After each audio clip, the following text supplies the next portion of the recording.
নমস্কাৰ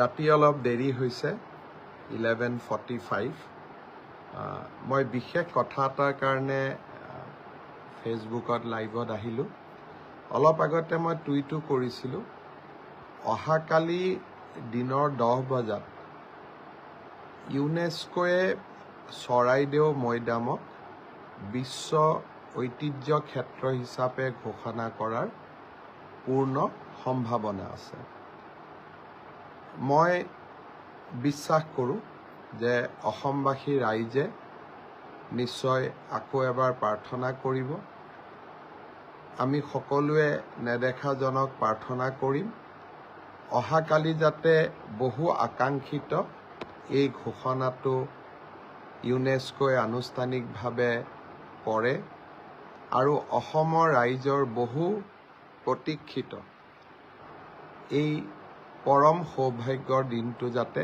কালি সঁচাকৈ আহি পৰে মই আপোনালোকক আগতেও কৈছোঁ যে যোৱা এটা বছৰৰ কঠোৰ পৰিশ্ৰম বহুজনৰ প্ৰচেষ্টা আৰু প্ৰধানমন্ত্ৰী নৰেন্দ্ৰ মোদী ডাঙৰীয়াৰ ঐকান্তিক প্ৰচেষ্টাত চৰাইদেউ মৈদাম বিশ্ব ঐতিহ্য ক্ষেত্ৰ হ'বলৈ গৈ আছে আকৌ এবাৰ কৈছোঁ অহাকালি 10 বজাত ৰাতিপুৱা 10 বজাত এই আনুষ্ঠানিক ঘোষণা হোৱাৰ সম্ভাৱনা আছে বহু প্ৰতীক্ষাৰে আমি সেই ক্ষণটোলৈকে ৰৈ থাকিম আৰু যদিহে 10 বজাত সঁচাকৈ এই ঘোষণাটো আহি পৰে তেতিয়াহ'লে আমি সকলোৱে নেদেখাজনৰ ওচৰত আমি প্ৰাৰ্থনা কৰিম যে অসমে লাভ কৰা এই বিৰল কৃতিত্বৰ বাবে চৰাইদেউ মৈদামৰ বিষয়ে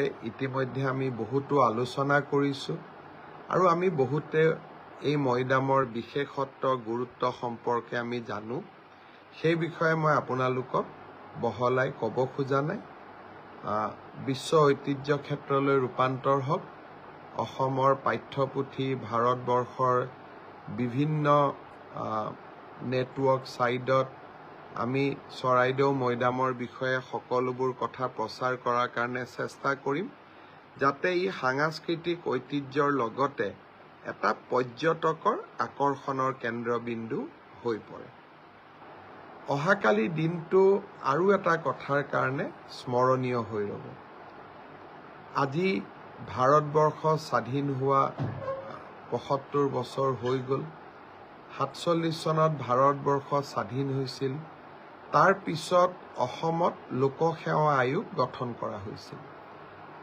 লোকসেৱা আয়োগৰ দায়িত্ব হ'ল ৰাজপত্ৰিত বিষয়াৰ নিযুক্তিক অনুমোদন কৰা পৰীক্ষা পৰিচালনা কৰা বিশেষকৈ তেওঁলোকৰ এটা ডাঙৰ দায়িত্ব হ'ল যে আসাম চিভিল চাৰ্ভিচেছ যাৰ জৰিয়তে নেকি ACS APS এই বিষয়াসকলক নিযুক্তি দিয়া হয় তেওঁলোকৰ নিযুক্তিৰ পৰীক্ষা পৰিচালনা কৰা হয় ইমান দিনে এই পৰীক্ষাৰ প্ৰশ্ন কাকত ইংৰাজীতে ছপা হৈছিল বঙাইগাঁৱত অনুষ্ঠিত অসম চৰকাৰৰ কেবিনেটে সিদ্ধান্ত লৈছিল যে আমি অসমৰ যিটো অফিচিয়েল লেংগুৱেজ চৰকাৰী ভাষা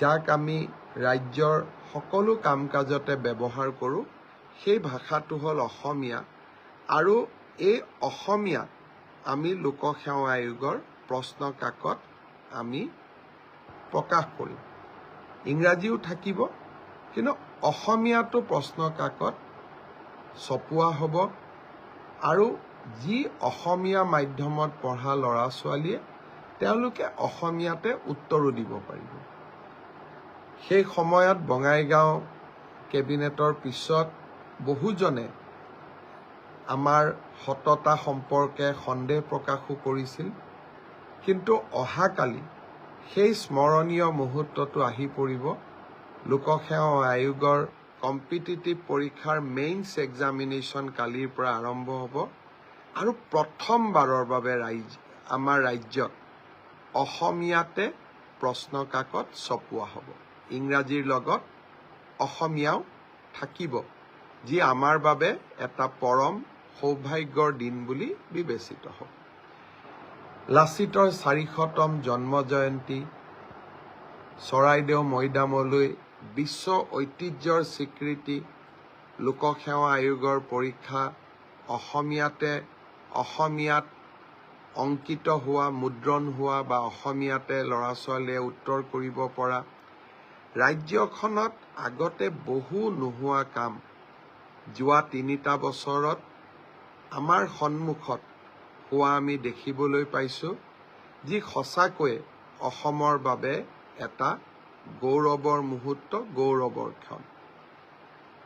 মই আৰু এটা কামত লাগি আছোঁ, সেইটো হৈছে যে অসমীয়াক ক্লাছিকেল লেংগুৱেজৰ মৰ্যাদা প্ৰদান কৰা।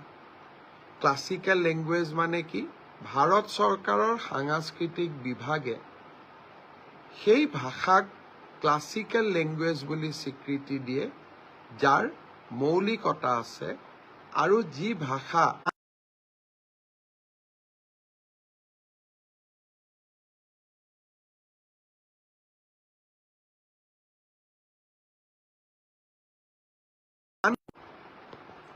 তেনেকুৱা ভাষাকে ক্লাছিকেল ভাষাৰ মৰ্যাদা প্ৰদান কৰা হয়। তামিল আৰু কেইবাটাও ভাষাক, 5টা ভাষাত ভাৰত চৰকাৰে এতিয়ালৈকে ক্লাছিকেল লেংগুৱেজৰ স্বীকৃতি দিছে। অসমে যাতে ক্লাছিকেল লেংগুৱেজৰ স্বীকৃতি পাব পাৰে অসমীয়া ভাষাই, তাৰ কাৰণেও মই নিৰন্তৰ প্ৰচেষ্টা চলাই আহিছোঁ আৰু মই ভাবোঁ যে এই দিশত আমি কোনোবা দিন নহয় কোনোবা দিনত সফল হ'ব পাৰিম।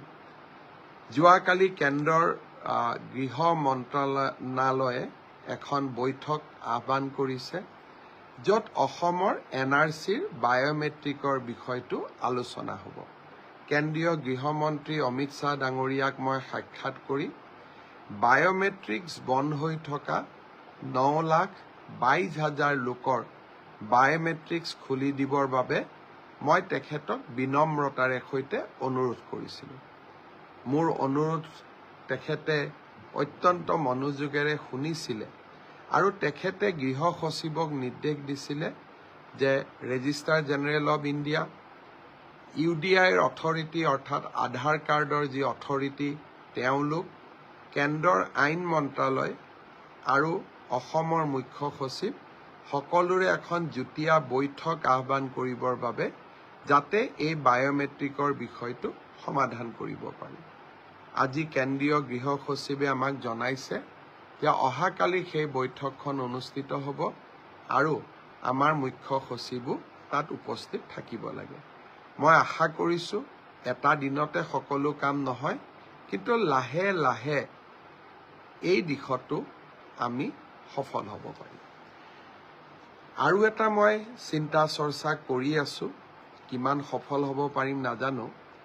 সৰ্বশিক্ষা অভিযান বা শিক্ষামন্ত্ৰী থাকোঁতে মই এটা প্ৰচেষ্টা আৰম্ভ কৰিছিলোঁ যে অসমৰ শিক্ষকসকলে নিজৰ ভিতৰতে মিউচুৱেল ট্ৰান্সফাৰ বিচাৰিব পাৰে। অৰ্থাৎ কোনোবাই ডিব্ৰুগড়ৰ পৰা ধুবুৰীত যাব খোজে, কোনোবাই ধুবুৰীৰ পৰা ডিব্ৰুগড়ত আহিব পাৰে, যদি 2জন শিক্ষক সন্মতি প্ৰদান কৰে।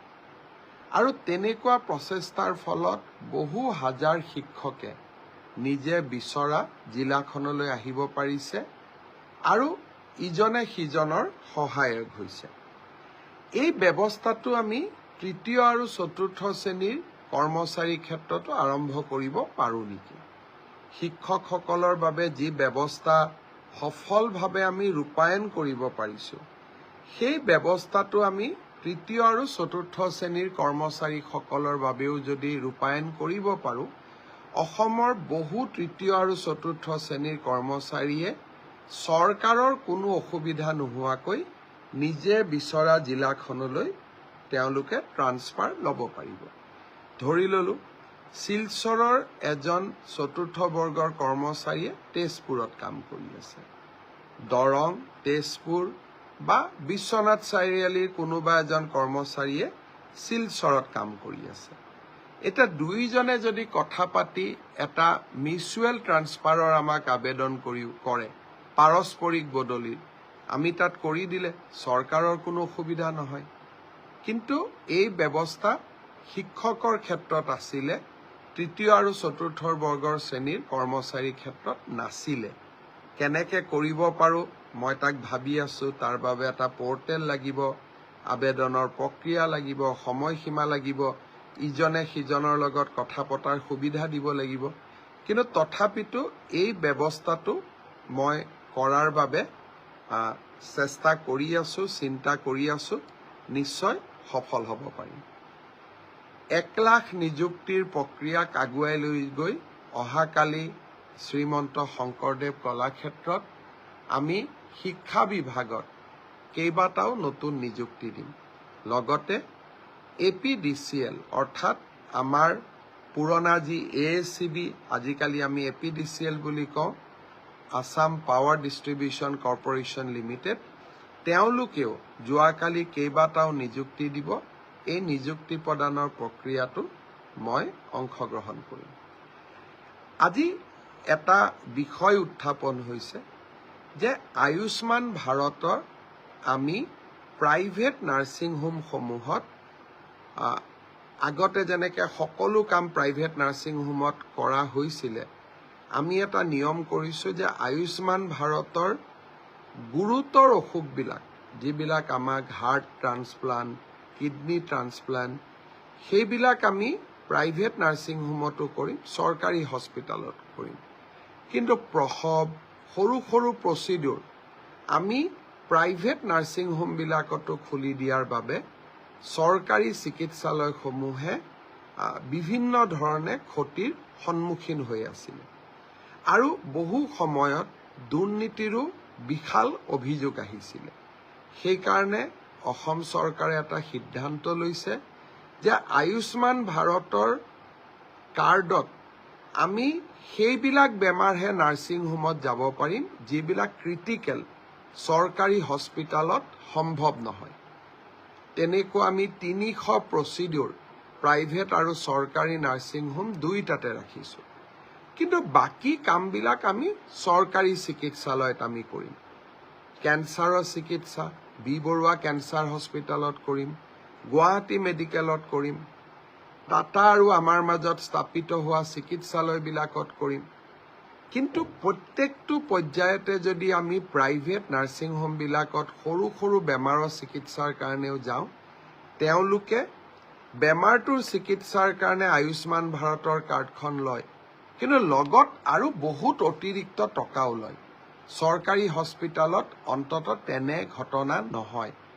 চৰকাৰী চিকিৎসালয়সমূহ শক্তিশালী কৰাৰ বাবে লোৱা প্ৰচেষ্টাৰ অংশ হিচাপে আয়ুষ্মান ভাৰতৰ এতিয়াৰ পৰা সকলো প্ৰচিডিউৰ প্ৰাইভেট নাৰ্ছিং হোমত নাথাকিব, গুৰুতৰ অসুখবিলাকহে প্ৰাইভেট নাৰ্ছিং হোমত থাকিব। এই কথাটোৰ কাৰণে আমি কোনেও বেয়া পাব নালাগে। চৰকাৰী হস্পিটালবিলাক সুদৃঢ় কৰা, ভাল কৰা আমাৰ দায়িত্ব। আৰু যদি আমি চৰকাৰী হস্পিটালবিলাক এৰি দিওঁ, সুদৃঢ় নকৰোঁ, আৰু প্ৰাইভেট হস্পিটালক যদি আমি বছৰি 200, 300, 400 কোটি টকা চৰকাৰৰ পৰা দি থাকোঁ, তেতিয়াহ'লে এটা সময়ত আমাৰ চৰকাৰী চিকিৎসালয়বিলাক এক প্ৰকাৰ মৃত্যুমুখী হৈ পৰিব। মই ভাবোঁ যে এই সৰু সংশোধনটোত আপোনালোক সকলোৱে সহযোগিতা কৰিব। পুনৰ এবাৰ ধন্যবাদ। অহাকালি ৰাতিপুৱা 10 বজাত ইউনেস্কোৰ বিশেষ ঘোষণাটো শুনিবৰ বাবে আমি সকলোৱে অধীৰ আগ্ৰহেৰে অপেক্ষা কৰিম। মই নাজানো মোৰ ৰাতি টোপনি আহিব নে নাহিব, কিন্তু 10 বজাত ঘোষণাটো শুনিম। আৰু যদি সকলো ঠিকে থাকে, মুখ্যমন্ত্ৰী হোৱাৰ পিছত কৰা যিবিলাক মানুহে বহু দিনলৈ সোঁৱৰণ কৰিব, চৰাইদেউৰ মৈদাম ইউনেস্কোৰ ৱৰ্ল্ড হেৰিটেজ মোৰ ৰাজনৈতিক জীৱনৰ এক ডাঙৰ প্ৰাপ্তি হৈ ৰ'ব। বহুত বহুত ধন্যবাদ।